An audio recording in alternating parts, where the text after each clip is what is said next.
Hi hello ನಮಸ್ತೆ ಎಲ್ಲರಿಗೂ inform media ಜಗತ್ತು ಚಾನಲಿನ ಮತ್ತೊಂದು ವಿಡಿಯೋಗೆ ಸ್ವಾಗತ ಸುಸ್ವಾಗತ.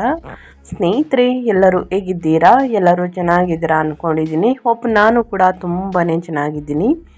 ಎಲ್ಲರೂ ಚೆನ್ನಾಗಿದ್ದೀರಾ ಅಂದ್ಕೊಂಡು ಭಾವಿಸ್ಕೊಂಡು ಇವತ್ತಿನ ಒಂದು ವಿಡಿಯೋನ ಶುರು ಮಾಡಿಬಿಡೋಣ. ಇವತ್ತಿನ ಒಂದು ವಿಡಿಯೋದಲ್ಲಿ ಕುಂಭ ರಾಶಿಯವರಿಗೆ ಸ್ನೇಹಿತರೆ ಆಗಸ್ಟ್ 18ರಿಂದ ಸಾಕಷ್ಟು ಬದಲಾವಣೆಯನ್ನು ನೋಡಲಿದ್ದೀರಿ. ಅದು ನಿಮ್ಮ ವ್ಯಾಪಾರದಲ್ಲಿ, ವ್ಯವಹಾರದಲ್ಲಿ, ಹಣಕಾಸಿನಲ್ಲಿ, ವೃತ್ತಿ ಜೀವನದಲ್ಲಿ, ಉದ್ಯೋಗದಲ್ಲಿ ಏನೆಲ್ಲ ಬದಲಾವಣೆಗಳು ಕಂಡುಬರಲಿದೆ, ಯಾವುದರ ಬಗ್ಗೆ ಎಚ್ಚರಿಕೆ ವಹಿಸಬೇಕು ಕುಂಭರಾಶಿಯ ವ್ಯಕ್ತಿಗಳು ಅನ್ನೋದನ್ನ ಕಂಪ್ಲೀಟ್ ಆಗಿ ಇದೇ ವಿಡಿಯೋದಲ್ಲಿ ತಿಳಿಸ್ಕೊಡ್ತಾ ಹೋಗ್ತೀನಿ. ಇದನ್ನೆಲ್ಲ ಕುಂಭರಾಶಿಯವರು ತಿಳ್ಕೋಬೇಕು. ಸಣ್ಣ ಪುಟ್ಟ ಪರಿಹಾರಗಳನ್ನೆಲ್ಲ ಫಾಲೋಅಪ್ ಮಾಡಬೇಕು ಅಂದರೆ ಎಲ್ಲೂ ಕೂಡ ವಿಡಿಯೋನ ಸ್ಕಿಪ್ ಮಾಡಬಾರ್ದು. ಅಂದರೆ ವಿಡಿಯೋನ ಕಟ್ ಮಾಡಿ ಓಡಿಸ್ಕೊಂಡೋಗಿ ನೋಡ್ತೀರಾ, ಇದು ಫುಲ್ ಇನ್ಫಾರ್ಮೇಷನ್ ಅರ್ಥ ಆಗಲ್ಲ. ಸೊ ಹಾಗಾಗಿ ಎಲ್ಲ ವಿಡಿಯೋದಲ್ಲೂ ತಿಳಿಸ್ತಾ ಇರ್ತೀನಿ. ಬಿಗಿನ್ನಿಂದ ಹೆಣ್ಣು ತನಕ ವಿಡಿಯೋವನ್ನು ವಾಚ್ ಮಾಡಿ. ವಿಡಿಯೋದಲ್ಲಿ ಒಳ್ಳೆಯ ಮಾಹಿತಿ ಸಿಕ್ಕಿದ್ದಲ್ಲಿ, ಈ ವಿಡಿಯೋ ಯೂಸ್ಫುಲ್ ಅನಿಸಿದ್ದಲ್ಲಿ ವಿಡಿಯೋಗೆ ಲೈಕ್ ಮಾಡೋದನ್ನ ಮರ್ತಿದ್ರೆ ಲೈಕ್ ಮಾಡಿ. ಇನ್ನೂ ನನ್ನ ಚಾನಲ್ನ ಸಬ್ಸ್ಕ್ರೈಬ್ ಮಾಡ್ಕೊಂಡಿಲ್ಲ ಅಂದರೆ ದಯವಿಟ್ಟು ಇನ್ಫಾರ್ಮ್ ಮೀಡಿಯಾ ಜಗತ್ತಿಗೆ ಸಬ್ಸ್ಕ್ರೈಬ್ ಆಗಿ ನಿಮ್ಮ ಅಭಿಪ್ರಾಯಗಳನ್ನು ಕಮೆಂಟ್ ಬಾಕ್ಸಲ್ಲಿ ತಿಳಿಸಬಹುದು.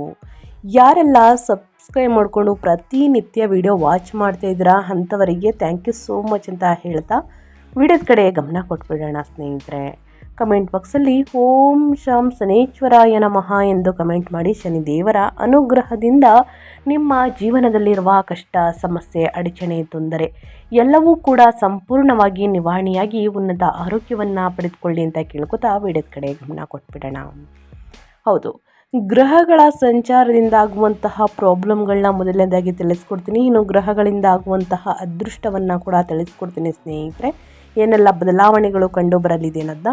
ಆರ್ಥಿಕ ಒತ್ತಡವನ್ನು ನಿರ್ವಹಿಸಿ ಸ್ನೇಹಿತರೆ. ನಿಮ್ಮ 2ನೇ ಮನೆಯಲ್ಲಿ ನಡೆಯುತ್ತಿರುವಂತಹ ಏಳಿನಾಟಿ ಶನಿಯ ಅಂತಿಮ ಹಂತವು ಅಂದರೆ ನಿಮ್ಮ ಸಂಚಲಿತ ಸಂಪತ್ತನ್ನು ತೀವ್ರವಾಗಿ ನಿರ್ಬಂಧಿಸುವುದನ್ನು ಮುಂದುವರಿಸಿದೆ. ಯಾವುದೇ ಅಪಾಯಕಾರಿ ಹೂಡಿಕೆಗಳನ್ನು ತಪ್ಪಿಸಿ ಮತ್ತು ನಿಮ್ಮ ಕುಟುಂಬದ ಬಜೆಟನ್ನು ಅತ್ಯಂತ ಕಟ್ಟುನಿಟ್ಟಾದ ಶಿಸ್ತಿನಿಂದ ನಿರ್ವಹಿಸಿ. ಪ್ರಮುಖ ಪಾಲುದಾರಿಕೆಗಳನ್ನು ರಕ್ಷಿಸಿ. 7ನೇ ಮನೆಯಲ್ಲಿ ಕೇತುವಿನ ಪ್ರಭಾವದಿಂದಾಗಿ ನಿಮ್ಮ ಸಂಗಾತಿ ಅಥವಾ ವ್ಯಾಪಾರ ಪಾಲುದಾರರಿಂದ ನೀವು ತೀವ್ರವಾಗಿ ದೂರವಾಗಿದ್ದೀರಿ ಎಂದು ನಿಮಗೆ ಅನಿಸಬಹುದು. ಒಂಟಿತನದ ಅಭದ್ರತೆಗೆ ಒಳಗಾಗುವುದಕ್ಕಿಂತ ಸ್ಪಷ್ಟವಾಗಿ ಸಂವಹನ ನಡೆಸಲು ಸ್ನೇಹಿತರೆ ಪ್ರಯತ್ನಿಸಿ. ಇನ್ನು ಕೆಲಸದ ಸ್ಥಳದ ಅಡಚಣೆಗಳನ್ನು ಎದುರಿಸಬೇಕಾಗುತ್ತದೆ ಕುಂಭರಾಶಿಯ ವ್ಯಕ್ತಿಗಳು. ನಿಮ್ಮ 6ನೇ ಮನೆಯಲ್ಲಿ ಉಚ್ಚ ಸ್ಥಿತಿಯಲ್ಲಿರುವಂತಹ ಗುರುವು ಕೆಲಸದ ಸ್ಥಳದಲ್ಲಿ ಸ್ಪರ್ಧೆಯನ್ನು ಮತ್ತು ಸಂಭಾವ್ಯ ಸಾಲಗಳನ್ನು ಹೆಚ್ಚಿಸುವುದನ್ನು ಮುಂದುವರಿಸಿದೆ. ಪ್ರಾಯೋಗಿಕ ಸೇವೆಗೆ ಒತ್ತು ನೀಡಿ ಸ್ನೇಹಿತರೆ ಮತ್ತು ನಿಮಗೆ ಸುಲಭವಾಗಿ ನಿರ್ವಹಿಸಲು ಸಾಧ್ಯವಾಗದ ದೊಡ್ಡ ಹೊಸ ಯೋಜನೆಗಳನ್ನು ಕೈಗೆತ್ತಿಕೊಳ್ಳುವುದನ್ನು ಆದಷ್ಟು ತಪ್ಪಿಸಬೇಕಾಗುತ್ತದೆ. ಇನ್ನು ಗುಪ್ತ ಸಂಪನ್ಮೂಲಗಳನ್ನು ಅವಲಂಬಿಸಬೇಕಾಗುತ್ತದೆ. ನಿಮ್ಮ 8ನೇ ಮನೆಯಲ್ಲಿ ನೀಚ ಸ್ಥಿತಿಯಲ್ಲಿರುವಂತಹ ಶುಕ್ರನು ಅನಿರೀಕ್ಷಿತ ಧನಲಾಭವನ್ನು ನಂಬೇಡಿ ಎಂದು ಎಚ್ಚರಿಸುತ್ತಾನೆ. ಆದರೆ ಇದು ಹಂಚಿಕೆಯ ಸಂಪನ್ಮೂಲಗಳ ಮೇಲಿನ ಸಂಘರ್ಷಗಳನ್ನು ಸ್ವಲ್ಪ ತಗ್ಗಿಸುತ್ತದೆ. ನಿಮ್ಮ ದೀರ್ಘಕಾಲೀನ ಆರ್ಥಿಕ ಸ್ಥಿರತೆಯನ್ನು ರಕ್ಷಿಸಿಕೊಳ್ಳಿ. ಎಚ್ಚರಿಕೆಯಿಂದ ಮಾತುಕತೆಯನ್ನು ನಡೆಸಬೇಕಾಗುತ್ತದೆ. ಒಟ್ಟಾರೆಯಾಗಿ ಹೇಳಬೇಕು ಅಂದರೆ ಕುಂಭರಾಶಿಯವರಿಗೆ ಈ ತಿಂಗಳು ನಿಮ್ಮ ಮೂಲ ಆಕಾಂಕ್ಷೆಗಳನ್ನು ಮತ್ತು ಸ್ಥಿರವಾದ ಸಾಮಾಜಿಕ ವಲಯಗಳು ಅಗತ್ಯವನ್ನು ನೇರವಾಗಿ ಪರೀಕ್ಷಿಸುವಂತಹ ತೀವ್ರ ಸವಾಲಿನ ವಾತಾವರಣವನ್ನು ಸೃಷ್ಟಿಸುತ್ತದೆ. ನಿಮ್ಮ 2ನೇ ಮನೆಯಲ್ಲಿ ಏಳಿನಾಟಿ ಶನಿಯ 3ನೇ ಹಂತದ ನಿರಂತರ ಮತ್ತು ಭಾರವಾದ ಒತ್ತಡವು ಮುಂದುವರಿದಿದ್ದು, ಇದು ನಿಮ್ಮ ಸಂಚಲಿತ ಸಂಪತ್ತಿನ ವಿಷಯದಲ್ಲಿ ಕಟ್ಟುನಿಟ್ಟಿನ ಮಿತಿಯನ್ನು ಬಯಸುತ್ತದೆ ಮತ್ತು ಕುಟುಂಬದ ಸಾಮರಸ್ಯವನ್ನು ಗಂಭೀರವಾಗಿ ಪರೀಕ್ಷಿಸುತ್ತಿದೆ ಸ್ನೇಹಿತರೆ. ಈ ನಿರ್ಬಂಧಿತ ಆರ್ಥಿಕ ಶಕ್ತಿಯು ನಿಮ್ಮ ರಾಶಿಯ ಅಧಿಪತಿಯಾದ ಶನಿಯಿಂದ ಮತ್ತಷ್ಟು ಸಂಕೀರ್ಣಗೊಂಡಿದ್ದು, ನಿಮ್ಮ ಮೂಲ ಸಂಪನ್ಮೂಲಗಳನ್ನು ನಿರಂತರವಾಗಿ ಕಾಪಾಡಿಕೊಳ್ಳುವಂತೆ ನಿಮ್ಮನ್ನು ಒತ್ತಾಯಿಸುತ್ತದೆ ಅಂತಲೇ ಹೇಳಬಹುದು. ಶನಿ ಹಿಮ್ಮುಖ ಸಂಚಾರವನ್ನು ಮಾಡುವ ಕಾರಣ ಕುಂಭರಾಶಿಯವರಿಗೆ ಸಾಕಷ್ಟು ಬದಲಾವಣೆಯನ್ನು ನೋಡಲಿದ್ದೀರಿ. ಇನ್ನು ಶನಿ ಎಷ್ಟನೇ ಮನೆಯಲ್ಲಿ ಸಂಚಾರವನ್ನು ಮಾಡುತ್ತಿದೆ, ಅದರ ಪ್ರಭಾವ ಹೇಗಿರಲಿದೆ, ಎಲ್ಲಿಯ ತನಕ ಅನ್ನೋದನ್ನ ನೋಡೋದಾದರೆ, ಮೊದಲನೇದಾಗಿ ಕೇಳಿರ್ತೀರ ಗುರು ಮತ್ತು ಶನಿ ಬಲ ಚೆನ್ನಾಗಿದೆಯಾ ತಿಳಿಸ್ಕೊಡಿ ಅಂತ. ಶನಿ ಬಲ ಹೇಳೋದಾದರೆ 1 ಮತ್ತು 12ನೇ ಮನೆಯ ಅಧಿಪತಿಯಾಗಿರುವಂತಹ ಶನಿ 2ನೇ ಮನೆಯಲ್ಲಿ ವಕ್ರಿ ಅಂತಲೇ ಹೇಳಬಹುದು. ಹಿಮ್ಮುಖ ಸಂಚಾರ ಇಡೀ ತಿಂಗಳು ನಿಮ್ಮ ಸಂಚಲಿತ ಸಂಪತ್ತು ಮತ್ತು ಕುಟುಂಬದ ಮಾತಿನ ಮೇಲೆ ತೀವ್ರವಾದ ನಡೆಯುತ್ತಿರುವಂತಹ ನಿರ್ಬಂಧಗಳನ್ನು ಕಾಯ್ದುಕೊಳ್ಳುತ್ತದೆ. ಇದು ಅಪಾರ ತಾಳ್ಮೆ ಮತ್ತು ಮಿತವ್ಯಯದ ಶಿಸ್ತನ್ನು ಬಯಸುತ್ತದೆ. ಇನ್ನು ಅದೇ ರೀತಿ ಸ್ನೇಹಿತರೆ, ಗುರು 2 ಮತ್ತು 11ನೇ ಮನೆಯ ಅಧಿಪತಿ 6ನೇ ಮನೆಯಲ್ಲಿ ಉಚ್ಚ ಸ್ಥಿತಿಯಲ್ಲಿ ಇಡೀ ತಿಂಗಳು ಕೆಲಸದ ಸ್ಥಳದ ಸ್ಪರ್ಧೆ, ಸಾಲಗಳು ಮತ್ತು ದೈನಂದಿನ ಅಡೆತಡೆಗಳನ್ನು ವಿಸ್ತರಿಸುವುದನ್ನು ಮುಂದುವರಿಸುತ್ತದೆ. ಇದು ನಿಮ್ಮ ಆರ್ಥಿಕ ಆಕಾಂಕ್ಷೆಗಳನ್ನು ಅಥವಾ ಜಾಲದ ಲಾಭಗಳನ್ನು ಅರಿತುಕೊಳ್ಳಲು ಕಷ್ಟಕರವಾಗಿಸಬಹುದು. ಇದು ಒಟ್ಟಾರೆಯಾಗಿ ಭವಿಷ್ಯ ಈ ರೀತಿ ಇರಲಿದೆ ಗ್ರಹಗಳ ಸಂಚಾರ ಅನ್ನೋದಾದರೆ ಸ್ನೇಹಿತರೆ. ಇನ್ನು ವ್ಯಾಪಾರ, ವ್ಯವಹಾರ, ಸ್ವಯಂ ಉದ್ಯೋಗದ ಬಗ್ಗೆ ಕುಂಭ ವ್ಯಕ್ತಿಗಳು ಸ್ನೇಹಿತರೆ ಯಾವುದರ ಬಗ್ಗೆ ಎಚ್ಚರಿಕೆ ವಹಿಸಬೇಕು ಅನ್ನೋದನ್ನ ನೋಡೋದಾದರೆ, ಉದ್ಯಮಿಗಳು ಈ ತಿಂಗಳು ಒಪ್ಪಂದದ ವಿವಾದಗಳು ಮತ್ತು ಗುಪ್ತ ಸಾಲಗಳ ಹಾದಿಯಲ್ಲಿ ಎಚ್ಚರಿಕೆಯಿಂದ ಸಾಗಬೇಕು. 6ನೇ ಮನೆಯಲ್ಲಿ ಉಚ್ಚ ಗುರುವು ತನ್ನ ಸಂಚಾರವನ್ನು ಮುಂದುವರಿಸುವುದು ನಿಮ್ಮ ದೈನಂದಿನ ಕಾರ್ಯಾಚರಣೆಯ ಅಡಚಣೆಗಳನ್ನು ಗಣನೀಯವಾಗಿ ಹೆಚ್ಚಿಸುತ್ತದೆ ಮತ್ತು ನಿಮ್ಮ ವಾಣಿಜ್ಯ ಶತ್ರುಗಳನ್ನು ಧೈರ್ಯಗೊಳಿಸುತ್ತದೆ. ನಿಮ್ಮ ಸ್ಪರ್ಧೆಯನ್ನು ಕಡಿಮೆ ಅಂದಾಜು ಮಾಡಬೇಡಿ ಸ್ನೇಹಿತರೆ. ಆಗಸ್ಟ್ 22ರವರೆಗೆ ಬುಧನು ಇದೇ 6ನೇ ಮನೆಯಲ್ಲಿ ಇರುವಾಗ ನಿಮ್ಮ ಎಲ್ಲ ವ್ಯಾಪಾರ ಒಪ್ಪಂದಗಳನ್ನು ಸೂಕ್ಷ್ಮವಾಗಿ ಪರಿಶೀಲಿಸಬೇಕು, ಏಕೆಂದರೆ ಗುಪ್ತ ಷರತ್ತುಗಳು ಅಥವಾ ತಪ್ಪಾಗಿ ಲೆಕ್ಕ ಹಾಕಿದ ಸಾಲಗಳು ಗಂಭೀರ ಹಾನಿಯನ್ನು ಉಂಟುಮಾಡಬಹುದು. ಹೊಸ ಮಾರುಕಟ್ಟೆಗಳಿಗೆ ಅಪಾಯಕಾರಿ ವಿಸ್ತರಣೆಗಳನ್ನು ಪ್ರಾರಂಭಿಸುವ ಬದಲು ನಿಮ್ಮ ಪ್ರಸ್ತುತ ಕಾರ್ಯಾಚರಣೆಗಳನ್ನು ಸ್ಥಿರಗೊಳಿಸುವುದರ ಮೇಲೆ ಸಂಪೂರ್ಣವಾಗಿ ಗಮನ ಹರಿಸಬೇಕು. 7ನೇ ಮನೆಯಲ್ಲಿ ಕೇತುವಿನ ನಿರಂತರ ಮತ್ತು ಒಂಟಿ ಮಾಡುವಂತಹ ಉಪಸ್ಥಿತಿಯಿಂದಾಗಿ ಪಾಲುದಾರಿಕೆಗಳು ಅತ್ಯಂತ ದುರ್ಬಲವಾಗಿವೆ ಮತ್ತು ನಿಮ್ಮ ವ್ಯಾಪಾರ ಸಹಚರರು ವಿಶ್ವಾಸಾರ್ಹರಲ್ಲ ಎಂಬ ಭಯದಿಂದ ನೀವು ಅವರಿಂದ ತೀವ್ರವಾಗಿ ದೂರವಿರುವಂತೆ ಸ್ನೇಹಿತರೆ ಅನಿಸಬಹುದು ನಿಮಗೆ. ಆದರೆ ಆಗಸ್ಟ್ 17ರಂದು ಸೂರ್ಯನು ನಿಮ್ಮ ಮನೆಗೆ ಸ್ನೇಹಿತರೆ ಪ್ರವೇಶಿಸಿದಾಗ ಈ ಮೂಕಿ ಅಭದ್ರತೆಗಳು ಕಂಪನಿಯ ದಿಕ್ಕಿನ ಬಗ್ಗೆ ದೊಡ್ಡ ಮತ್ತು ಅಹಂಕಾರದ ವಾದವಿವಾದಗಳಾಗಿ ವೇಗವಾಗಿ ಬೆಳೆಯಬಹುದು. ಈ ಅಧಿಕಾರದ ಪೈಪೋಟಿಯಿಂದ ನೀವು ಪ್ರಜ್ಞಾಪೂರ್ವಕವಾಗಿ ಹಿಂದೆ ಸರಿಯಬೇಕು. ನಿಮ್ಮ ಮನಸ್ಸಿನಲ್ಲಿ ರಾಹು ಸೃಷ್ಟಿಸುತ್ತಿರುವ ಅಪ್ರತಿಮ ಆತಂಕಕಾರಿ ಶಕ್ತಿಗಿಂತ ಶುದ್ಧ ತರ್ಕವನ್ನು ಅವಲಂಬಿಸಿ ತಿಂಗಳ ಕೊನೆಯಲ್ಲಿ ಬುಧನು ನಿಮ್ಮ 7ನೇ ಮನೆಗೆ ಪ್ರವೇಶಿಸುವುದನ್ನು ಬಳಸಿಕೊಂಡು ವಿಫಲಗೊಳ್ಳುತ್ತಿರುವಂತಹ ಒಪ್ಪಂದಗಳನ್ನು ಶಾಂತವಾಗಿ ಮರು ಮಾತುಕತೆ ನಡೆಸಬೇಕಾಗುತ್ತದೆ. ಒಟ್ಟಾರೆಯಾಗಿ ಕುಂಭರಾಶಿಯವರು ಏನೆಲ್ಲ ಬದಲಾವಣೆಯನ್ನು ನೋಡಲಿದ್ದೀರಿ ಅನ್ನೋದನ್ನ ತಿಳಿಸ್ಕೊಟ್ಟಿದ್ದೀನಿ ವ್ಯಾಪಾರ ವ್ಯವಹಾರದ ಬಗ್ಗೆ. ಇನ್ನು ನಿಮ್ಮ ಆರ್ಥಿಕ ಸ್ಥಿತಿ ಮತ್ತು ಧನಲಾಭದ ಬಗ್ಗೆ ಹೇಳೋದಾದರೆ, ಆರ್ಥಿಕ ಉಳಿವಿಗಾಗಿ ಈ ತಿಂಗಳು ಅತ್ಯಂತ ಕಟ್ಟುನಿಟ್ಟಾದ ರಾಜಿ ಇಲ್ಲದ ಶಿಸ್ತು ಅಗತ್ಯವಿದೆ. ನಿಮ್ಮ ರಾಶಿಯ ಅಧಿಪತಿಯಾದಂತಹ ಶನಿಯು ನಿಮ್ಮ 2ನೇ ಮನೆಯಲ್ಲಿ ವಕ್ರಿ ಸಂಚಾರವನ್ನು ಮುಂದುವರಿಸಿರುವುದರೊಂದಿಗೆ ಏಳಿನಾಟಿ ಶನಿಯ ಅಂತಿಮ ಹಂತವು ನಿಮ್ಮ ಸಂಚಲಿತ ಸಂಪತ್ತಿನ ಮೇಲೆ ಭಾರವಾದಂತಹ ನಿರ್ಬಂಧವನ್ನು ಹೇರುತ್ತದೆ. ಹಣದ ಹರಿವು ನಿರಂತರವಾಗಿ ವಿಳಂಬವಾಗುತ್ತದೆ ಮತ್ತು ಕುಟುಂಬದ ವೆಚ್ಚಗಳು ಅತಿಯಾಗಿ ಭಾಸವಾಗುತ್ತವೆ. ನೀವು ಎಲ್ಲ ಅನಿವಾರ್ಯವಲ್ಲದ ಖರ್ಚುಗಳನ್ನು ಸಂಪೂರ್ಣವಾಗಿ ಸ್ನೇಹಿತರೆ ನಿಲ್ಲಿಸಬೇಕು. ನಿಮ್ಮ ಧನಾಧಿಪತಿಯಾದ ಗುರುವು ಸಾಲಗಳು 6ನೇ ಮನೆಯಲ್ಲಿ ಸಿಲುಕಿಕೊಂಡಿರುವುದರಿಂದ ನಿಮ್ಮನ್ನು ರಕ್ಷಿಸಲು ಯಾವುದೇ ಅನಿರೀಕ್ಷಿತ ಧನಲಾಭ ಅಥವಾ ಸುಲಭವಾದ ಸಾಲಗಳು ಬರುತ್ತವೆ ಎಂದು ನಿರೀಕ್ಷಿಸಬೇಡಿ. ನೀವು ಸಂಪೂರ್ಣವಾಗಿ ನಿಮ್ಮ ಎಚ್ಚರಿಕೆಯಿಂದ ನಿರ್ವಹಿಸಿದ ಉಳಿತಾಯವನ್ನೇ ನಂಬಿರಬೇಕು. ಈ ಒತ್ತಡಕ್ಕೆ ಸೇರಿಸುವಂತೆ 8ನೇ ಮನೆಯಲ್ಲಿ ನೀಚ ಸ್ಥಿತಿಯಲ್ಲಿರುವಂತಹ ಶುಕ್ರನು ಆಸ್ತಿ ಅಥವಾ ವಾಹನಗಳಿಗೆ ಸಂಬಂಧಿಸಿದ ಹಠಾತ್ ಗುಪ್ತ ನಷ್ಟಗಳ ಬಗ್ಗೆ ಎಚ್ಚರಿಸುತ್ತಾನೆ.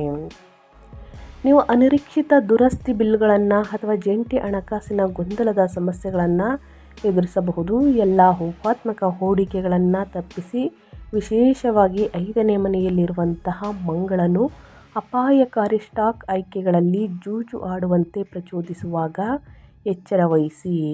ಈ ತೀವ್ರ ಸವಾಲಿನ ಆರ್ಥಿಕ ವಾತಾವರಣದಲ್ಲಿ ಬದುಕುಳಿಯಲು ನೀವು ಪ್ರತಿಯೊಂದು ಪೈಸೆಯನ್ನು ಸ್ನೇಹಿತರೆ ಟ್ರ್ಯಾಕ್ ಮಾಡಬೇಕಾಗುತ್ತದೆ. ನಿಮ್ಮ ಅಸ್ತಿತ್ವದಲ್ಲಿರುವ ಸಾಲಗಳನ್ನು ಆಕ್ರಮಣಕಾರಿಯಾಗಿ ತಗ್ಗಿಸಲು ಮಾತುಕತೆ ನಡೆಸಬೇಕು ಮತ್ತು ಈ ನಿರ್ಬಂಧಿತ ಸಂಚಾರಗಳು ಕಳೆದು ಹೋಗುವವರೆಗೂ ಅತ್ಯಂತ ಮಿತವ್ಯಯದ ಜೀವನ ಶೈಲಿಯನ್ನು ಒಪ್ಪಿಕೊಳ್ಳಬೇಕು. ಮೊದಲನೇದಾಗಿ ಅನಗತ್ಯ ಖರ್ಚುಗಳನ್ನು ನಿಲ್ಲಿಸಬೇಕು ಸ್ನೇಹಿತರೆ. ಬೇಡದ ವಸ್ತುಗಳನ್ನು ಖರೀದಿ ಮಾಡಬಾರ್ದು. ಇದರಿಂದ ಒಂದಷ್ಟು ಕಾಸನ್ನು ಉಳಿತಾಯ ಮಾಡ್ಬೋದು. ಇಲ್ಲ ಅಂತಂದರೆ ನಾವು ಪದೇ ಬೆಲೆ ಬಾಳುವಂತಹ ವಸ್ತುಗಳನ್ನು ಖರೀದಿ ಮಾಡ್ತೀವಿ ಅಂದರೆ 100% ನೀವು ಹಣಕಾಸಿನ ಪ್ರಾಬ್ಲಮಲ್ಲಿ ಸಿಲುಕಿಕೊಳ್ಳಲಿದ್ದೀರಿ. ಸೊ ಹಾಗಾಗಿ ಬಹಳಷ್ಟು ಎಚ್ಚರಿಕೆ ವಹಿಸಿ ಅಂತ ಹೇಳ್ತಾ, ಇನ್ನು ಮೇಯ್ನಾಗಿ ನಿಮ್ಮ ಹೆಲ್ತ್ ಬಗ್ಗೆ ಹೇಳೋದಾದರೆ, ನಿಮ್ಮ ಆರೋಗ್ಯದಲ್ಲಿ ಏನೆಲ್ಲ ಬದಲಾವಣೆಗಳು ಕಂಡು ಬರಲಿದೆ, ಯಾವುದರ ಬಗ್ಗೆ ಎಚ್ಚರಿಕೆ ವಹಿಸಬೇಕು ಅಂದರೆ, ನಿಮ್ಮ ದೈಹಿಕ ಮತ್ತು ಮಾನಸಿಕ ಯೋಗಕ್ಷೇಮವು ತೀವ್ರವಾದ ನಿರಂತರ ಒತ್ತಡದಲ್ಲಿದೆ. ನಿಮ್ಮ 1ನೇ ಮನೆಯಲ್ಲಿ ರಾಹುವಿನ ವಕ್ರಿ ಪ್ರಯಾಣವು ನಿಮ್ಮ ನರಮಂಡಲವನ್ನು ನಿರಂತರವಾಗಿ ಅತಿ ಹೆಚ್ಚು ಉತ್ತೇಜಿಸುತ್ತದೆ. ಇದರಿಂದಾಗಿ ಹಠಾತ್ ತಾರ್ಕಿಕವಲ್ಲದ ಆತಂಕಗಳು ಮತ್ತು ತೀವ್ರ ನಿದ್ರೆಹೀನತೆ ಉಂಟಾಗಬಹುದು. ಆಗಸ್ಟ್ 17ರವರೆಗೆ 6ನೇ ಮನೆಯ ಮೂಲಕ ಸೂರ್ಯನ ಸಂಚಾರದಿಂದ ಈ ಮಾನಸಿಕ ಆಯಾಸವು ಮತ್ತಷ್ಟು ಹೆಚ್ಚಾಗುತ್ತದೆ. ಇದು ಉಷ್ಣತೆಗೆ ಸಂಬಂಧಿಸಿದ ಕಾಯಿಲೆಗಳು, ಜೀರ್ಣಕಾರಿ ಸಮಸ್ಯೆಗಳು ಮತ್ತು ತೀವ್ರವಾದ ಕೆಲಸದ ಆಯಾಸವನ್ನು ಉಂಟು ಮಾಡಬಹುದು. ಅದೇ ರೀತಿ ಸ್ನೇಹಿತರೆ, ಒತ್ತಡದ ವಾತಾವರಣಕ್ಕೆ ನಿಮ್ಮ ಒಡ್ಡಿಕೊಳ್ಳುವಿಕೆಯನ್ನು ಕಟ್ಟುನಿಟ್ಟಾಗಿ ಸೀಮಿತಗೊಳಿಸುವ, ಅತ್ಯಂತ ಕಟ್ಟುನಿಟ್ಟಾದ ಶಾಂತಗೊಳಿಸುವಂತಹ ದೈನಂದಿನ ದಿನಚರಿಯನ್ನು ಸ್ಥಾಪಿಸುವ ಮೂಲಕ ನೀವು ನಿಮ್ಮ ಆರೋಗ್ಯಕ್ಕೆ ಬಲವಾದ ಆದ್ಯತೆಯನ್ನು ನೀಡಬೇಕಾಗುತ್ತದೆ. ನಿಮ್ಮ 2ನೇ ಮನೆಯಲ್ಲಿ ಏಳಿನಾಟಿ ಶನಿಯ ನಡೆಯುತ್ತಿರುವಂತಹ ಒತ್ತಡವು ನಿಮ್ಮ ಹಲ್ಲುಗಳಲ್ಲಿ ನೋವು, ಗಂಟಲು ನೋವು ಮತ್ತು ಮುಖ ಆಹಾರ ಪದ್ಧತಿಗೆ ಸಂಬಂಧಿಸಿದ ಸಂಭಾವ್ಯ ಅಥವಾ ಸ್ನೇಹಿತರೆ ಸಮಸ್ಯೆಗಳನ್ನು ಸೂಚಿಸುತ್ತಿದೆ. ನಿಮ್ಮ ಆರ್ಥಿಕ ಆತಂಕಗಳನ್ನು ಎದುರಿಸಲು ನೀವು ಅನಾರೋಗ್ಯಕರವಾದ ಒತ್ತಡದ ತಿನ್ನುವಿಕೆಗೆ ಸ್ಟ್ರೆಸ್ ಈಟಿಂಗ್ ಅಂತಲೇ ಹೇಳಬಹುದು. ಆತುರದಿಂದ ತಿನ್ನುವುದರಿಂದ ಸ್ನೇಹಿತರೆ ಸಾಕಷ್ಟು ಪ್ರಾಬ್ಲಮ್ಗಳು ಎದುರಾಗಬಹುದು. ಸೊ ಹಾಗಾಗಿ ಪ್ರಲೋಭನೆಗೆ ಒಳಗಾಗಬೇಡಿ. ಏಕೆಂದರೆ 6ನೇ ಮನೆಯಲ್ಲಿ ಉಚ್ಚ ಗುರುವು ಸಣ್ಣ ಆಹಾರದ ಅಸಡ್ಡೆಗಳು, ದೊಡ್ಡ ಜೀರ್ಣಕಾರಿ ಅಥವಾ ಯಕೃತ್ತಿಗೆ ಸಂಬಂಧಿಸಿದಂತಹ ಕಾಯಿಲೆಗಳಾಗಿ ವೇಗವಾಗಿ ಬೆಳೆಯಬಹುದು ಎಂಬುದನ್ನು ಸೂಚಿಸುತ್ತದೆ. ಅತ್ಯಂತ ಶುದ್ಧವಾದ ಸರಳವಾದ ಆಹಾರವನ್ನು ಅಳವಡಿಸಿಕೊಳ್ಳಿ. ಪ್ರತಿದಿನ ಹಸಿರು ತರಕಾರಿ, ಹಣ್ಣು ಹಂಪಲುಗಳನ್ನು ಚೆನ್ನಾಗಿ ಸೇವಿಸಿ, ಚೆನ್ನಾಗಿ ನೀರನ್ನು ಕುಡಿಯಿರಿ.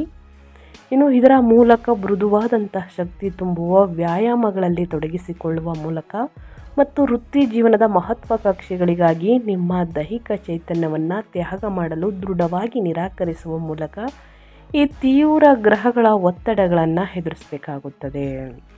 ಪ್ರತಿದಿನ ಒಂದಷ್ಟು ಲಘು ವ್ಯಾಯಾಮವನ್ನು ಮಾಡಿ ನಿಮ್ಮ ಆರೋಗ್ಯಕ್ಕೆ ಆದ್ಯತೆಯನ್ನು ನೀಡಬೇಕಾಗುತ್ತದೆ ಸ್ನೇಹಿತರೆ. ಇನ್ನು ಅದೇ ರೀತಿ ಕುಟುಂಬ, ವೈಯಕ್ತಿಕ, ಪ್ರೇಮ ಜೀವನದ ಬಗ್ಗೆ ಹೇಳೋದಾದರೆ, ಕುಂಭರಾಶಿಯ ವ್ಯಕ್ತಿಗಳಿಗೆ ಏನೆಲ್ಲ ಬದಲಾವಣೆಗಳು ಕಂಡುಬರಲಿದೆ, ಯಾವುದರ ಬಗ್ಗೆ ಎಚ್ಚರಿಕೆ ವಹಿಸಬೇಕು ಅಂದರೆ, ಕುಟುಂಬದ 2ನೇ ಮನೆಯಲ್ಲಿ ನಡೆಯುತ್ತಿರುವಂತಹ ಏಳಿನಾಟಿ ಶನಿಯ ನಿರಂತರ ಆರ್ಥಿಕ ನಿರ್ಬಂಧಗಳಿಂದ ಮನೆಯ ಸಾಮರಸ್ಯವು ಗಂಭೀರವಾಗಿ ಪರೀಕ್ಷಿಸಲ್ಪಡುತ್ತದೆ. ಸಂಚಲಿತ ಹಣದ ದೀರ್ಘಕಾಲದ ಕೊರತೆಯು ಮನೆಯ ಬಜೆಟ್ ಕುರಿತು ಖಂಡಿತವಾಗಿಯೂ ಒತ್ತಡದ ಆಯಾಸಗೊಳಿಸುವಂತಹ ವಾದವಿವಾದಗಳನ್ನು ಹುಟ್ಟುಹಾಕುತ್ತದೆ. ನಿಮ್ಮ ಮಾತನ್ನು ನೀವು ಪ್ರಜ್ಞಾಪೂರ್ವಕವಾಗಿ ಮೃದುಗೊಳಿಸಬೇಕು. ಏಕೆಂದರೆ ಇಲ್ಲಿ ಶನಿಯ ಭಾರವಾದ ಪ್ರಭಾವವು ನಿಮ್ಮ ಪದಗಳನ್ನು ಸಾಮಾನ್ಯವಾಗಿ ಕಠಿಣ ಮತ್ತು ಕ್ಷಮಿಸದಂತೆ ಮಾಡುತ್ತದೆ. ಇದಲ್ಲದೆ ನಿಮ್ಮ 8ನೇ ಮನೆಯಲ್ಲಿ ನೀಚ ಸ್ಥಿತಿಯಲ್ಲಿರುವಂತಹ ಶುಕ್ರನು ನಿಮ್ಮ ಒಟ್ಟಾರೆ ಭಾವನಾತ್ಮಕ ಶಾಂತಿಯನ್ನು ಕಡಿಮೆ ಮಾಡುತ್ತದೆ. ಈ ಕಷ್ಟದ ಸಮಯದಲ್ಲಿ ನಿಮ್ಮ ದೂರದ ಸಂಬಂಧಿಕರಿಂದ ನಿಮಗೆ ಯಾವುದೇ ಬೆಂಬಲ ಸಿಗುತ್ತಿಲ್ಲ ಮತ್ತು ಮನ್ನಣೆ ಸಿಗುತ್ತಿಲ್ಲ ಎಂದು ನಿಮಗೆ ಅನಿಸುವಂತೆ ಮಾಡಬಹುದು. ನಿಮ್ಮ ವಿವಾಹಕ್ಕೂ ಎಚ್ಚರಿಕೆಯ ಉದ್ದೇಶಪೂರ್ವಕ ಗಮನ ಬೇಕು. 7ನೇ ಮನೆಯಲ್ಲಿ ಕೇತುವಿನ ನಿರಂತರ ಸಂಚಾರವು ನಿಮ್ಮ ಸಂಗಾತಿಯ ಬಗ್ಗೆ ಆಳವಾದಂತಹ ಆಧ್ಯಾತ್ಮಿಕ ನಿರ್ಲಿಪ್ತತೆ ಮತ್ತು ತೀವ್ರವಾದಂತಹ ಭದ್ರತೆಯನ್ನು ಸ್ನೇಹಿತರೆ ಉಂಟು ಮಾಡುತ್ತದೆ. ಅವರ ಜೊತೆಯಲ್ಲಿದ್ದರೂ ನೀವು ಒಂಟಿಯಾಗಿದ್ದೇನೆ ಎಂದು ಭಾವಿಸಬಹುದು. ಸೂರ್ಯನು ಈ ಮನೆಗೆ ಪ್ರವೇಶಿಸಿದಾಗ ನಿಮ್ಮ ಮುಖಿ ನಿರ್ಲಿಪ್ತತೆಯು ಪಾಲುದಾರಿಕೆಯ ಕರ್ತವ್ಯಗಳ ಕುರಿತು ಹಠಾತ್ ತೀವ್ರವಾದ ಅಹಂಕಾರದ ಘರ್ಷಣೆಗಳಾಗಿ ಸ್ಫೋಟಿಸಬಹುದು. ಅಹಂಕಾರವು ನಿಮ್ಮ ಸಂಬಂಧವನ್ನು ನಾಶ ಮಾಡಲು ಬಿಡಬೇಡಿ. ನಿಮ್ಮ ಸಂಗಾತಿಯ ಕಾಳಜಿಗಳನ್ನು ಸಕ್ರಿಯವಾಗಿ ಆಲಿಸಿ, ನಿಮ್ಮ ಸ್ವಂತ ಆರ್ಥಿಕ ಆತಂಕಗಳನ್ನು ಶಾಂತವಾಗಿ ವಿವರಿಸಿ ಮತ್ತು ಪರಸ್ಪರ ವಿರೋಧಿಗಳಂತೆ ನೋಡಿಕೊಳ್ಳುವ ಬದಲು ತಂಡವಾಗಿ ಒಟ್ಟಾಗಿ ಕೆಲಸ ಮಾಡಿ. ಖಂಡಿತವಾಗಿಯೂ ನಿಮ್ಮ ಆರ್ಥಿಕ ಸಮಸ್ಯೆ ಕೂಡ ನಿವಾರಣೆಯಾಗಲಿದೆ. ಕುಟುಂಬದಲ್ಲಿ ಸಾಮರಸ್ಯ ಹೆಚ್ಚಾಗಲಿದೆ. ನಿಮ್ಮ ಸಂಗಾತಿ ಮತ್ತು ನಿಮ್ಮ ನಡುವೆ ಸಂತೋಷ, ಪ್ರೀತಿ ಹೆಚ್ಚಾಗಲಿದೆ ಅಂತಲೇ ಹೇಳಬಹುದು. ಇನ್ನು ಏನೆಲ್ಲ ಸಮಸ್ಯೆಗಳು ಎದುರಾಗಲಿದೆ, ಇದಕ್ಕೆಲ್ಲ ಪರಿಹಾರ ಇಲ್ವಾ ಅಂದರೆ ಖಂಡಿತವಾಗಿಯೂ ಪರಿಹಾರ ತಿಳಿಸ್ಕೊಡ್ತೀನಿ. ಈ ಪರಿಹಾರವನ್ನು ಅನುಸರಿಸುವುದರಿಂದ ಕಷ್ಟ, ಸಮಸ್ಯೆ, ಅಡಚಣೆ ಎಲ್ಲವೂ ಕೂಡ ನಿವಾರಣೆಯಾಗಲಿದೆ. ಮೊದಲನೇದಾಗಿ ಶನಿ ನಡೆಯುತ್ತಿರುವಂತಹ ಏಳಿನಾಟಿ ಶನಿಯ ಗುಜ್ಜುಗೊಳಿಸುವಂತಹ ಆರ್ಥಿಕ ನಿರ್ಬಂಧಗಳನ್ನು ಸರಾಗಗೊಳಿಸಲು ಶನಿವಾರದಂದು ಶಿವನಿಗೆ ಎಳ್ಳೆಣ್ಣೆಯ ದೀಪವನ್ನು ಹಚ್ಚಬೇಕಾಗುತ್ತದೆ. ಬಡವರಿಗೆ ಅನ್ನದಾನವನ್ನು ಮಾಡಿ ಮತ್ತು ನಿಮ್ಮ ಕುಟುಂಬದ ಸಂಪತ್ತಿನ ಮೇಲೆ ಭಾರವಾದಂತಹ ಹೊರೆಯನ್ನು ತಾಳ್ಮೆಯಿಂದ ಸಹಿಸಿಕೊಳ್ಳಲು ದಶರಥ ಶನಿ ಸ್ತೋತ್ರವನ್ನು ಪಠಿಸಬೇಕಾಗುತ್ತದೆ ಅಥವಾ ಶನಿ ಸ್ತೋತ್ರವನ್ನು ಪಠಿಸಬೇಕಾಗುತ್ತದೆ. ಇನ್ನು ಮಂಗಳ ನಿಮ್ಮ ಆಕ್ರಮಣಕಾರಿ ಮಾನಸಿಕ ಶಕ್ತಿಯನ್ನು ಶಾಂತಗೊಳಿಸಲು ಮತ್ತು ವಾದ ವಿವಾದಗಳನ್ನು ತಡೆಯಲು ಮಂಗಳವಾರ ಸ್ನೇಹಿತರೆ, ಮಂಗಳವಾರದಂದು ಶ್ರೀ ಸುಬ್ರಹ್ಮಣ್ಯ ಸ್ವಾಮಿಯನ್ನು ಪ್ರಾರ್ಥಿಸಿ ಕೆಂಪು ಹೂಗಳನ್ನು ಅರ್ಪಿಸಿ ತೊಗರಿಬೇಳೆಯನ್ನು ದಾನ ಮಾಡಿ ಮತ್ತು ನಿಮ್ಮ ಶೈಕ್ಷಣಿಕ ಪ್ರಯತ್ನಗಳು ಹಾಗೂ ಮಕ್ಕಳನ್ನು ರಕ್ಷಿಸಲು ಸುಬ್ರಹ್ಮಣ್ಯ ಅಷ್ಟಕವನ್ನು ಪಠಿಸಬೇಕಾಗುತ್ತದೆ. ಇನ್ನು ಗುರು ನಿಮ್ಮ 6ನೇ ಮನೆಯಲ್ಲಿರುವಂತಹ ತೀವ್ರ ಸ್ಪರ್ಧೆ ಮತ್ತು ಸಾಲಗಳನ್ನು ನಿರ್ವಹಿಸಲು ಗುರುವಾರದಂದು ಶ್ರೀ ದಕ್ಷಿಣಾಮೂರ್ತಿಯನ್ನು ಸ್ನೇಹಿತರೆ ಪೂಜಿಸಿ ಅರಿಶಿಣ ಮತ್ತು ಕಡಲೆಬೇಳೆಯನ್ನು ದಾನ ಮಾಡಿ ಮತ್ತು ದೈನಂದಿನ ಅಡಚಣೆಗಳನ್ನು ಎದುರಿಸಲು ಅಗತ್ಯವಾದಂತಹ ಬುದ್ಧಿವಂತಿಕೆಯನ್ನು ಬೆಳೆಸಿಕೊಳ್ಳಲು ಗುರುಸ್ತೋತ್ರವನ್ನು ಪಠಿಸಬೇಕಾಗುತ್ತದೆ. ಆದಷ್ಟು ಬಡವರಿಗೆ, ನಿರ್ಗತಿಕರಿಗೆ, ಅಸಹಾಯಕರಿಗೆ ಸ್ನೇಹಿತರೆ ಕಂಬಳಿಗಳನ್ನು ವಿತರಿಸಿ, ಆಹಾರವನ್ನು ದಾನ ಮಾಡಿ, ಬಟ್ಟೆಗಳನ್ನು ದಾನ ಮಾಡಿ. ಈ ರೀತಿ ದಾನ ಧರ್ಮಗಳನ್ನು ಮಾಡುವುದರಿಂದ ನಿಮ್ಮ ಸಮಸ್ಯೆಗಳು ಕ್ರಮೇಣವಾಗಿ ಕಡಿಮೆಯಾಗಲಿದೆ. ತಪ್ಪದೆ ಕುಂಭರಾಶಿಯವರು ಈ ಸಣ್ಣ ಪುಟ್ಟ ಪರಿಹಾರವನ್ನು ಮಾಡಿ ಅಂತ ಹೇಳುತ್ತಾ ವಿಡಿಯೋವನ್ನು ಎಂಡ್ ಮಾಡ್ತಾ ಇದ್ದೀನಿ. ಇವತ್ತಿನ ಒಂದು ವಿಡಿಯೋದಲ್ಲಿ ಸಂಪೂರ್ಣ ಮಾಹಿತಿ ಸಿಕ್ಕಿದ್ದಲ್ಲಿ, ಈ ವಿಡಿಯೋ ಯೂಸ್ಫುಲ್ ಅನಿಸಿದ್ದಲ್ಲಿ ವಿಡಿಯೋಗೆ ಲೈಕ್ ಮಾಡೋದನ್ನ ಮರ್ತಿದ್ರೆ ಲೈಕ್ ಮಾಡಿ. ಇನ್ನೂ ನನ್ನ ಚಾನಲ್ನ ಸಬ್ಸ್ಕ್ರೈಬ್ ಮಾಡ್ಕೊಂಡಿಲ್ಲ ಅಂದರೆ ಇನ್ಫೋ ಮೀಡಿಯಾ ಜಗತ್ತಿಗೆ ಸಬ್ಸ್ಕ್ರೈಬ್ ಆಗಿ ಇದೇ ರೀತಿ ಪ್ರತಿನಿತ್ಯ ನಿಮ್ಮ ರಾಶಿ ಭವಿಷ್ಯವನ್ನು ತಿಳಿಸ್ಕೊಡ್ತಾ ಹೋಗ್ತೀನಿ. ಯಾರೆಲ್ಲ ಸಬ್ಸ್ಕ್ರೈಬ್ ಮಾಡ್ಕೊಂಡಿದ್ದೀರಾ ಅಂಥವ್ರಿಗೆ ಥ್ಯಾಂಕ್ ಯು ಸೋ ಮಚ್ ಅಂತ ಹೇಳ್ತಾ, ನಿಮಗೂ ಮತ್ತು ನಿಮ್ಮ ಕುಟುಂಬಕ್ಕೆ ತುಂಬಾ ಒಳ್ಳೆಯದಾಗಲಿ. ಮತ್ತೊಂದು ವಿಡಿಯೋ ಜೊತೆ ಮತ್ತೊಂದು ಹೊಸ ಭವಿಷ್ಯದಲ್ಲಿ ಸಿಗ್ತೀನಿ. Thank you for watching.